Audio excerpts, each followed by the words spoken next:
Hi, I'm Malan. I've been working with payroll HR systems for over 20 years, helping businesses run their process smoothly, especially Sage 200, the old VIP, and then also People 300 payroll, of course. This video will show you how to capture payslips on People 300. We'll start with Payslip Detail summary screen. Look at two ways you can capture, most importantly, the Payslip Detail being the one side where it's mostly nice, easy, simple capturing, and then the Payslip Definition screen where it's more about fixed amounts and calculations. Okay, then of course a shout out, please, if you find these videos useful, please watch them over and over, hit the like button, subscribe, and ask for more content. And yes, then let's get going immediately. If we go to the system, so of course I want to make a bit of a recipe for this, and then typically the first thing you might do will be to go employee management, employees, if you want to get the payslip right.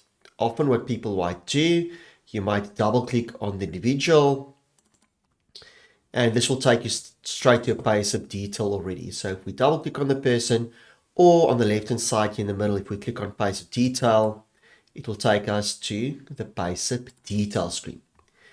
Don't worry about the terminology too much. This is the payslip detail.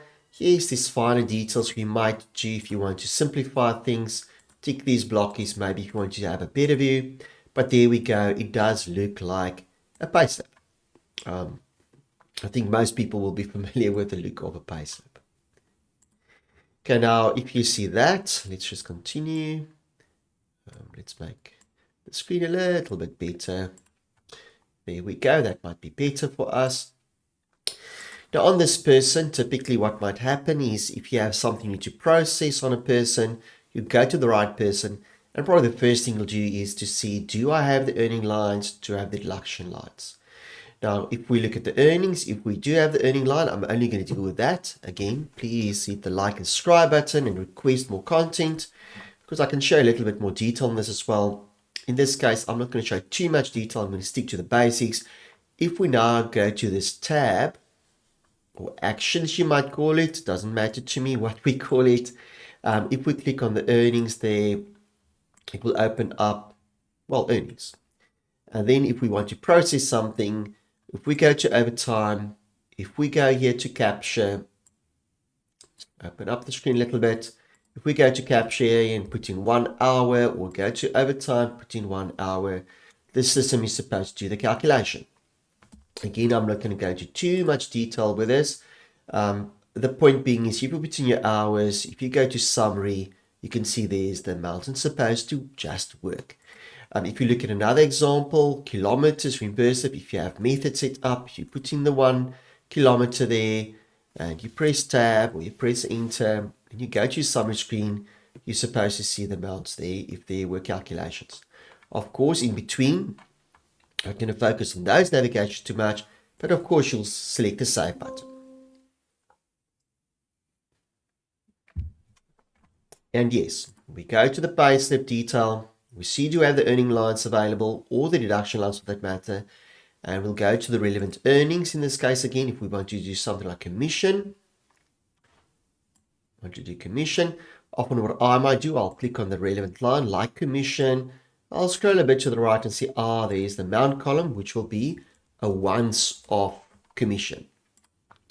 Or I'll go to production bonus line, I'll click on the line, scroll a little bit to the right, and I'll put in the production bonus for the period, in this case being a monthly company. Again, after you've saved or before you save, check the payslip, and I suppose that's the bottom line. The bottom line you want in the payslip.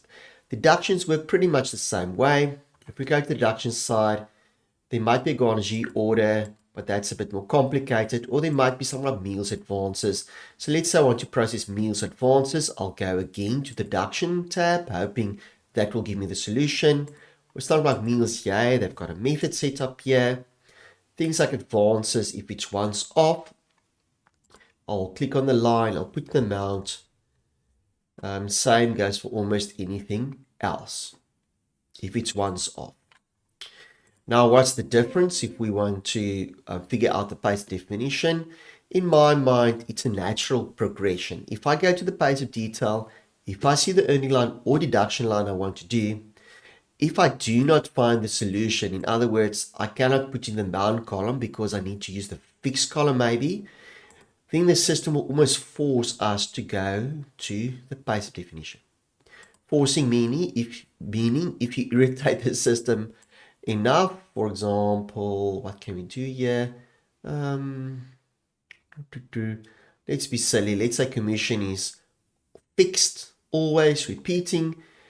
It's grayed out. Fixed column is grayed out. But if we irritate it enough, in other words, double click enough, if we double click enough, it'll actually jump over, for some reason, to the Payslip definition screen. The system is trying to tell us you cannot do it on the Payslip detail screen. The same goes for deductions. For example, a loan, a more complicated one.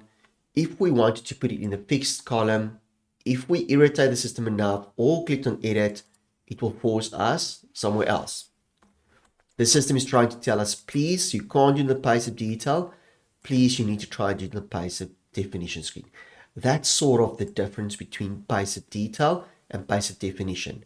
The one is for amounts and easy stuff, straightforward things typically, like overtime, commissions, meals, and the Payslip definition will be for things that have to happen more often, fixed things. So if we go to the earnings one, that is why if we go to commission, if you scroll to the right, we can see, there is a fixed, and it's actually a white blocky, it's not grayed out.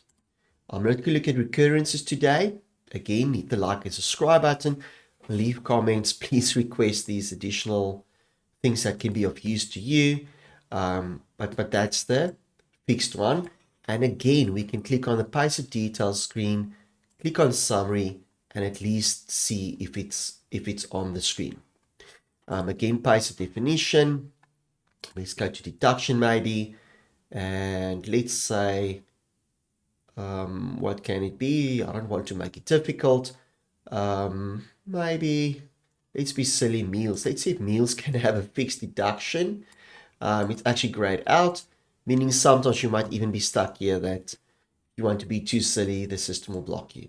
If I go to advances, there I can put in fixed, which doesn't really make sense. Of course, advanced should be a couple of times. But again, as I said, I don't want to dive too deeply in the way to do it. I just want to basically show with our payslip summary mainly, if we want to get the payslip right, we'll have to use a combination of the payslip detail, where it's basically straightforward amounts or ones of things, or the payslip definition, where it might be more fixed or even recurring to make things happen. Okay. So I hope you enjoyed that. I hope you find some use for that. Please go look at the other videos as well and give some feedback. I hope things are correct and accurate, and mostly that it's going to help you. Enjoy.